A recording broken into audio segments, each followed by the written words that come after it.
Study IQ IAS, अब तैयारी हुई अफोर्डेबल। दोस्तों, अब से कुछ दिन पहले सोशल मीडिया पर क्रिकेटर शिखर धवन की एक बहुत ही इमोशनल पोस्ट वायरल हुई, जिसमें अपने बेटे जोरावर धवन को उसके बर्थडे के मौके पर विश एंड मिस करते हुए दिखाई दिए। देखा जाए तो वो चाहकर भी उसे न मिल पाने और उसे न देख पाने का दुख जाहिर करते हुए नजर आए। दरअसल ऐसा इसलिए है क्योंकि अक्टूबर 2023 में उनका और उनकी वाइफ आयशा मुखर्जी का 11 साल की मैरिज के बाद डिवोर्स हो गया। दोस्तों, डिवोर्स का कारण था mental cruelty in marriage. Ayesha Mukherjee के ऊपर अपने हस्बैंड के साथ मेंटल क्रूएलिटी करने का आरोप सिद्ध हुआ और उनका डिवोर्स अप्रूव कर दिया गया। इस सेपरेशन के बाद शिखर धवन आयशा मुखर्जी से तो ऑफिशियली अलग हो गए, लेकिन वो इस केस में अपने बेटे की कस्टडी को नहीं जीत पाए। उसकी कस्टडी आयशा मुखर्जी को सौंपी जा चुकी है, जो अभी ऑस्ट्रेलिया में उसके साथ रहती है। यही वजह है कि शिखर धवन अपने बेटे से काफी लंबे टाइम से नहीं मिल पाए हैं। दोस्तों, देखा जाए तो ये केवल एक केस है और इतना हाई प्रोफाइल केस होने के चलते ये न्यूज की हेडलाइंस और हमारी नजरों में भी बना रहता है। लेकिन ऐसे डिवोर्स के केसेस दिन ब दिन हमारे बीच बहुत तेजी से बढ़ते देखे जा सकते हैं। जो तो इंडिया में दुनिया का लोएस्ट डिवोर्स रेट देखने को मिलता है। भारत का डिवोर्स रेट 1.1% से भी कम है, यानी दुनिया के बाकी सभी देशों के कंपैरिजन में भारत में अब भी सबसे कम डिवोर्स के केसेस देखने को मिलते हैं। लेकिन यूएन की एक रिसेंट रिपोर्ट के मुताबिक लास्ट कुछ ईयर्स में इंडिया में डिवोर्स के केसेस की संख्या बहुत तेजी से बढ़ी है। इसमें इससे भी बड़ी दुविधा की बात यह कि ये ट्रेंड उन कपल्स के बीच ज्यादा प्रोमिनेंट हो रहा है जो ऑलरेडी अपनी जिंदगी के 2 या 2 से अधिक दशक एक साथ बिता चुके हैं। यानी 10 से 20 साल की लॉन्ग टर्म मैरिजेस इतने लंबे पीरियड बाद आकर टूट जा रही हैं। ऐसे में सवाल उठता है कि आखिर इसका कारण क्या है? भारत में डिवोर्स की संख्या इतनी तेजी से क्यों बढ़ रही है? क्या इंडियंस अपनी मैरिड लाइफ के साथ जस्टिस नहीं कर पा रहे हैं, या फिर उनकी मैरिजेस उनकी एक्सपेक्टेशंस पर खरी नहीं उतर रही, या फिर ये कि क्या इंडियंस का शादी से विश्वास उठ रहा है, या इन लोगों के बीच कमिटमेंट का फोबिया डेवलप हो रहा है? साथ ही सवाल ये भी है कि क्या हम इंडियंस पर फॉरेन इन्फ्लुएंस ज्यादा बढ़ रहा है, या फिर आज की कॉम्प्लेक्स लाइफस्टाइल लोगों को अपने सबसे क्लोज पार्टनर से दूर ले जा रहा है? आज के इस वीडियो में हम आपके लिए इसी कॉम्प्लेक्स मुद्दे को डिकोड करने की कोशिश करेंगे। ये topic UPSC GS paper first के सोसाइटी सेक्शन के लिए भी इम्पोर्टेंट है और आपको इससे रिलेटेड एक मेंस प्रैक्टिस क्वेश्चन इस वीडियो के एंड में मिल जाएगा।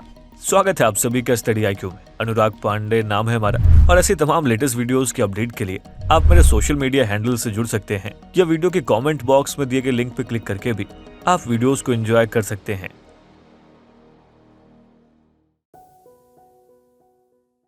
दोस्तों, मैरिज ह्यूमन सिविलाइजेशन का बेहद ही एसेंशियल, लॉन्ग लिव्ड और क्रूशियल इंस्टीट्यूशन रहा है। समय की कई आंधियां आई और गईं, लेकिन कोई भी सेक्रेड इंस्टीट्यूशन का बाल भी बांका नहीं कर पाई। ये एक यूनिवर्सल इंस्टीट्यूशन है। इसकी जड़ें हमारी सोसाइटी में इतनी मजबूत हो गई हैं कि इसके बिना इंसान की जिंदगी का सफर एकदम अधूरा लगने लगा। भारत में मैरिज को एक सोशियो रिलीजन इंस्टीट्यूशन माना जाता है। ये यूनियन प्रोक्रिएशन, लव और हमारी सोसाइटी और नेचर के बीच एक हार्मनी एस्टेब्लिश करने के लिए बेहद ही जरूरी होता है। यहाँ इसको एक सैक्रोसैंक्ट यानी कि लाइफ लॉन्ग कमिटमेंट की तरह पूजा जाता है और ये एक्सपेक्ट किया जाता है कि इस यूनियन का डिसोल्यूशन डेथ के साथ ही पूरा हो। दोस्तों, इंडिया जैसे देश में जहां शादी केवल 2 इंडिविजुअल्स ही नहीं बल्कि 2 फैमिलीज का कन्वर्जेंस मानी जाती है, वहां इसकी जड़ें और भी ज्यादा मजबूत और गहरी दिखाई पड़ती हैं। लेकिन बहुत सी मैरिजेस एक ऐसे अनडिजायर्ड फेज में पहुंच जाती हैं जहां दोनों पार्टनर्स के पास इस यूनियन को खत्म करने के अलावा कोई भी ऑप्शन नहीं दिखाई पड़ता और इसी को डिवोर्स कहते हैं। दोस्तों, डिवोर्स 2 लोगों के बीच मैरिज के यूनियन को डिसॉल्व करने का लीगल प्रोसेस है, जिसके बाद दोनों पार्टनर्स इस बॉन्ड से फ्री हो जाते हैं। ये कॉन्सेप्ट कोई नया नहीं है, ये एंशिएंट टाइम से हमारे बीच में एग्जिस्ट करता है। देखा जाए तो वैदिक पीरियड में मेन एंड वीमेन दोनों को कुछ स्पेसिफिक ग्राउंड्स पर ही डिवोर्स का ऑप्शन दिया जाता था, लेकिन आज की दुनिया उस दौर से बहुत अलग है। मैरिजेस एंड लाइफस्टाइल के चेंजिंग पैटर्न्स और कॉम्प्लेक्सिटीज के बीच डिवोर्स का कारण हर रिलेशनशिप के साथ बदलता है। हर एक केस में इसका कॉज दूसरे से बहुत अलग और बहुत कॉम्प्लेक्स हो सकता है। म्यूचुअल डिसएग्रीमेंट्स, बदलते सोसाइटल नॉर्म्स, इररिकंसाइलेबल डिफरेंसेस, समय की demands, loss of trust, loss of respect और लॉस ऑफ पीस जैसे फैक्टर्स इसको और भी ज्यादा कॉम्प्लेक्स बना देते हैं। इंडिया में एडल्ट्री, क्रूएलिटी, डिजर्शन, कन्वर्जन और मेंटल डिसऑर्डर या वेनेरियल डिजीज जैसे फैक्टर्स डिवोर्स के सबसे कॉमन रीजंस में शामिल हैं। हालांकि डिवोर्स जनरली एक बेहद डिस्टर्बिंग और अनप्लीजेंट एक्सपीरियंस होता है, लेकिन बहुत सी मैरिजेज में 2 लोगों की इक्वेशंस उस पॉइंट तक पहुंच जाती हैं जहां मैरिजेज में रहने से ज्यादा उसको खत्म कर देना किसी एक या दोनों पार्टनर्स के मेंटल और फिजिकल वेलबींग के लिए बहुत ही जरूरी होता है। लेकिन इसके बावजूद भी इंडिया में काफी टाइम तक इसको एक टैबू या फिर स्टिग्मा की तरह ट्रीट किया जाता रहा है। इसी वजह से हमारे देश में डिवोर्स रेट दुनिया के सभी देशों में सबसे कम रहता है। साल 2019 की रिपोर्ट के मुताबिक हमारे यहाँ 1% से भी कम मैरिड कपल्स डिवोर्स का ऑप्शन चूज करते हैं। हालांकि सुनने में डेटा काफी पॉजिटिव साउंड करता है। फर्स्ट इंस्टेंस में इसको सुनकर ऐसा लगता है कि हमारे देश में मैरिज काफी सक्सेसफुल इंस्टीट्यूशन रहा है। कपल्स एक दूसरे को रिस्पेक्ट करते हैं और वो किसी भी सूरत में इस यूनियन के टूटने से बचते हैं। लेकिन भले ही डिवोर्स रेट कम हो, लेकिन वो ये प्रूव नहीं करता कि सभी मैरिजेस गुड एंड सेफ हैं। भले ही हमारे देश में डिवोर्स रेट सबसे कम है, लेकिन हमारे देश में डोमेस्टिक वायलेंस के केसेस सबसे ज्यादा देखने को मिलते हैं। साल 2018 की एनसीआरबी रिपोर्ट में सामने आया कि हाउसवाइफ्स सुसाइडल डेथ की सेकंड लार्जेस्ट कैटेगरी थी। इनमें से अधिकतर विमेन डोमेस्टिक वायलेंस और डॉरी हरेसमेंट का शिकार हुई। इसके बाद साल 2019 के एनसीआरबी के डेटा ने विमेन के खिलाफ डोमेस्टिक वायलेंस की 1 लाख कंप्लेंट्स रजिस्टर की गई। इससे कहीं न कहीं पता चलता है कि शायद इन मैरिजेस में सब कुछ उतना पॉजिटिव नहीं है, लेकिन फिर भी काफी समय तक हमारे यहाँ लो डिवोर्स रेट्स देखने को मिले हैं। और ऐसा क्यों है, आइए इसको भी समझने की कोशिश करते हैं। दोस्तों, वीडियो को कंटिन्यू करें उससे पहले आप सभी के लिए एक इंपॉर्टेंट अपडेट है। दोस्तों, प्रीलिम्स को यूपीएससी की परीक्षा का आयरन गेट माना जाता है। इस एग्जाम का सिलेक्शन रेट 1% से भी कम है। इसी मुश्किल को समझते हुए स्टडी आईक्यू आपके लिए लाया है SIP प्लस यानी success in prelims plus programme, जिसके अंतर्गत मात्र 90 दिनों में आप प्रीलिम्स के आयरन गेट को क्रॉस करने में सक्षम हो जाएंगे। क्योंकि इस प्रोग्राम में आपको भारत की सबसे बेहतरीन फैकल्टीज से 200 प्लस आवर्स की लाइव रिवीजन क्लासेस मिलेंगी और इन लेक्चर्स के बाद आपको रिवीजन बुकलेट्स भी मिलेंगी, जिससे आप स्टैटिक और करंट कंटेंट को रिवाइज कर पाएंगे। साथ ही इसमें CSAT की वर्कशॉप्स, यूपीएससी सिमुलेटर टेस्ट और ऑल इंडिया ओपन टेस्ट भी शामिल हैं। साथ ही कोर्स में सभी NCERTs और स्टैंडर्ड टेक्स्ट बुक्स को भी कवर किया जाएगा। दोस्तों, अगर अभी आप इस कोर्स को ज्वाइन करते हैं and an live coupon code का इस्तेमाल करते हैं तो 11,499 तक के प्राइस वाले इस कोर्स को मात्र 5,999 के सुपर डिस्काउंटेड प्राइस में अवेल कर सकते हैं। इस कोर्स से रिलेटेड सभी इंपॉर्टेंट लिंक्स आपको पिन कमेंट और डिस्क्रिप्शन बॉक्स में मिल जाएंगे। तो आइए वीडियो को कंटिन्यू करते हैं। दोस्तों, अभी हमने देखा कि हमारे देश में मैरिज को एक सोशियो रिलीजियस कंस्ट्रक्ट की तरह देखा जाता है। इसको हमारे माइंडसेट में एक पायस और लाइफ लॉन्ग कमिटमेंट की तरह इनग्रेन किया गया है। इसलिए हमारी सोसाइटी इस यूनियन के डिस्ट्रक्शन को इजीली एक्सेप्ट करने के लिए राजी नहीं होती। इसलिए इसको अननेचुरल समझकर हमारी सोसाइटी में स्टिग्मेटाइज किया जाता है और स्टिग्मेटाइजेशन का ये डर लोगों को डिवोर्स से प्रिवेंट करता है। और जाहिर है कि ये स्टिग्मेटाइजेशन जेंडर्ड होता है।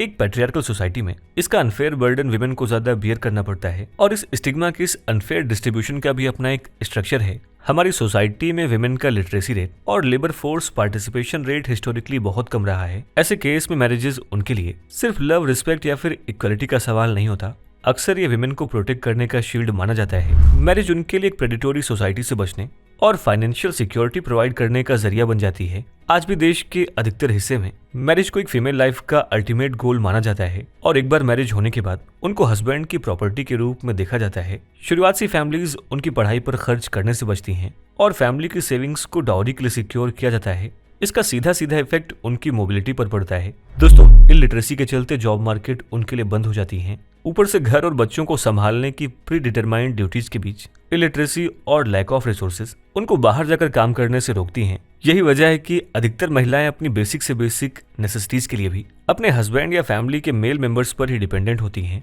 इन सब के बीच विमेन अपनी चॉइस को एक्सरसाइज करने की एजेंसी खो देती हैं और ऐसे में डिवोर्स उनके लिए खुद के पैरों पर कुल्हाड़ी मारने जैसा हो जाता है। उनके लिए डिवोर्स एक बैड रिलेशनशिप से निकलकर दूसरी बैड रिलेशनशिप में एंटर करने जैसा होता है। एक डिवोर्स्ड विमेन को सोसाइटी में वर्स्ट फॉर्म ऑफ मिसोजिनी और मोरल पुलिसिंग का शिकार होना पड़ता है। ऐसे में कहीं न कहीं मैरिज को सस्टेन करने का सोल बर्डन भी उन्हीं के सर पर आ गिरता है। दोस्तों, एक पैट्रियार्कल सोसाइटी जो ये मानती है कि विमेन के लिए एक मेल गार्जियन होना जरूरी है, वहाँ डिवोर्स्ड विमेन को डैमेज्ड एंड यूज्ड गुड्स की तरह देखा जाता है। इसके अलावा चिल्ड्रन की रिस्पॉन्सिबिलिटी डिवोर्स के रास्ते में एक और बड़ा हर्डल बन जाती है। देखा जाए तो चाइल्ड के फ्यूचर की सिक्योरिटी और उसके मेंटल वेलबींग को इंश्योर करने के लिए भी पेरेंट्स अक्सर डिवोर्स को अवॉइड करने की कोशिश करते हैं। डिपेंडेंट विमेन के केस में चाइल्ड की एजुकेशन, उसकी कस्टडी और उसकी सेफ्टी इसका बड़ा कारण बन जाते हैं। स्पाउस से डिवोर्स होने के चलते अक्सर चाइल्ड से भी डिवोर्स करना पड़ता है और ये किसी भी पेरेंट के लिए एक बड़ा डर बन जाता है। बहुत सी रिसर्चेस ने बताया कि दुनिया भर में डिवोर्स के केसेस यंग और एडोलेसेंट चिल्ड्रन की मेंटल स्टेबिलिटी को बहुत बड़े लेवल पर इम्पैक्ट करते हैं। लेकिन ये भी उतना ही सच है कि एक बैड मैरिज का असर चिल्ड्रन को सबसे ज्यादा इम्पैक्ट करता है। दोस्तों, एक बैड मैरिज में रहना बच्चों के लिए अक्सर बहुत डिटरमाइंड साबित होता है, लेकिन इसको अक्सर फैमिलीज में इग्नोर कर दिया जाता है। अगली बड़ी बात यह भी है कि मैरिज की तरह ही डिवोर्स के अपने लीगल नुआंसेस होते हैं। डिवोर्स को फुलफिल करने के लिए लोगों को एक कॉम्प्लेक्स लीगल प्रोसीजर फॉलो करना पड़ता है। दोस्तों, इलिटरेसी और फाइनेंशियल डिपेंडेंस के चलते ये प्रोसीजर भी इजीली एक्सेसिबल नहीं होता। ऊपर से चाइल्ड की कस्टडी अपने आप में ही एक टीडियस प्रोसेस हो जाता है। देखा जाए तो चाइल्ड की कस्टडी के लीगल कॉम्प्लिकेशंस दोनों पेरेंट्स के लिए एक बैटल ग्राउंड में तब्दील हो जाते हैं। बहुत से केसेस में नॉन कस्टोडियल पेरेंट को चाइल्ड से मिलना भी अलाउ नहीं किया जाता, जो चाइल्ड और नॉन कस्टोडियल पेरेंट दोनों के लिए ही मेंटली डिस्टर्बिंग हो जाता है। ऐसे में हिस्टोरिकली ये सभी फैक्टर्स इंडिया में लो डिवोर्स रेट का बेसिक रीजन रहे हैं। यहाँ पर एक बात साफ तरीके से समझने वाली ये है कि लो डिवोर्स रेट्स का मतलब ये बिल्कुल नहीं है कि सभी marriages equally shiny, happy and empowering हैं। लो डिवोर्स रेट किसी सोसाइटी की पॉजिटिव डेवलप को इंश्योर करे ऐसा जरूरी भी नहीं है। अक्सर ऐसे केसेस में लोग सेल्फ एम्पावरमेंट ना होने के चलते कॉम्प्रोमाइज के तले कुचल दिए जाते हैं। यानी कि कुल मिलाकर डिवोर्स मेंटली, इकोनॉमिकली और फाइनेंशियली एक टफ प्रोसेस है। और जब किसी के इस डिसीजन को उनकी फैमिली और क्लोज्ड लोगों का भी सपोर्ट नहीं मिलता है तो ये ट्रॉमा और भी ज्यादा इंटेंस हो जाता है। लेकिन इंडियन वुमेन और काफी हद तक मेन के केसेस में भी रियलिटी यही है। लेकिन आज ये चीज बढ़ती हुई नजर आती है। आज इंडियंस का डिवोर्स के प्रति एटीट्यूड चेंज होता नजर आ रहा है और आइए इस बदलते ट्रेंड पर भी एक नजर डालते हैं। दोस्तों, इंडियन सोसाइटी एक कलेक्टिविस्टिक सोसाइटी है जो सोशल कोहेजन एंड इंटरडिपेंडेंस को प्रमोट करती है। देखा जाए तो ट्रेडिशनल इंडियन जॉइंट फैमिलीज में इन्हीं वैल्यूज को प्रमोट किया जाता था। ऐसी फैमिलीज हर फैमिली मेंबर के लिए एक्सीलेंट रिसोर्स प्रूव होती थी। लेकिन आज सोसाइटी जिस तरीके से चेंज हो रही है उसका सबसे बड़ा इम्पैक्ट जॉइंट फैमिली के स्ट्रक्चर्स पर पड़ा है।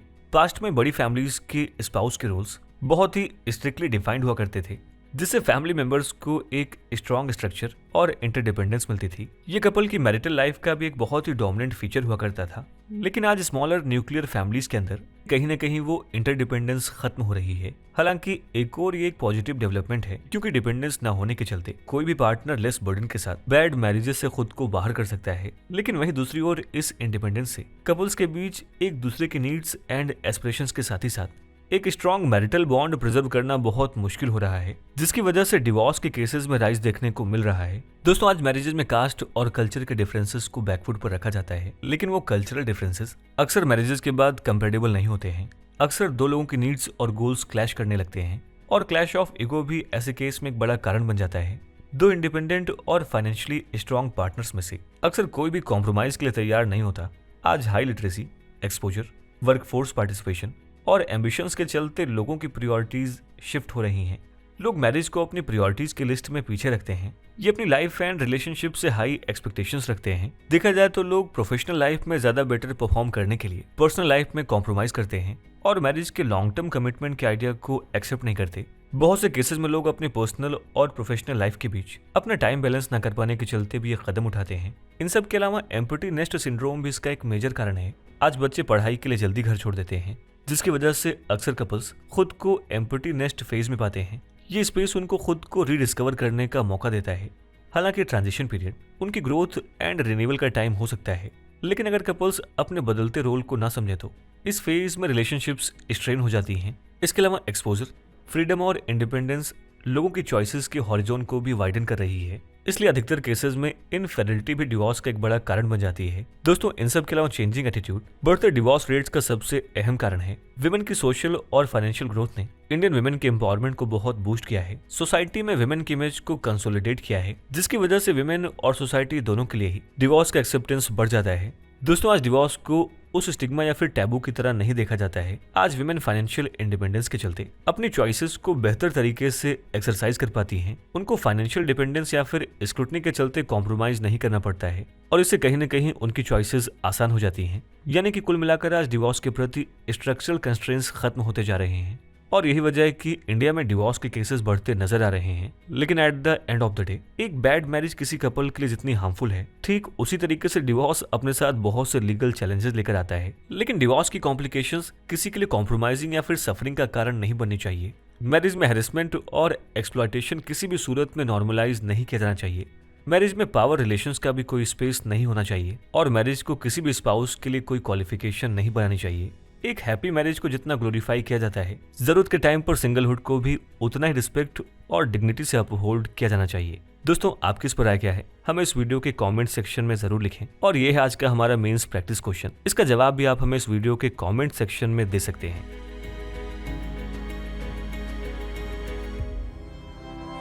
स्टडी IQ IAS, अब तैयारी हुई अफोर्डेबल।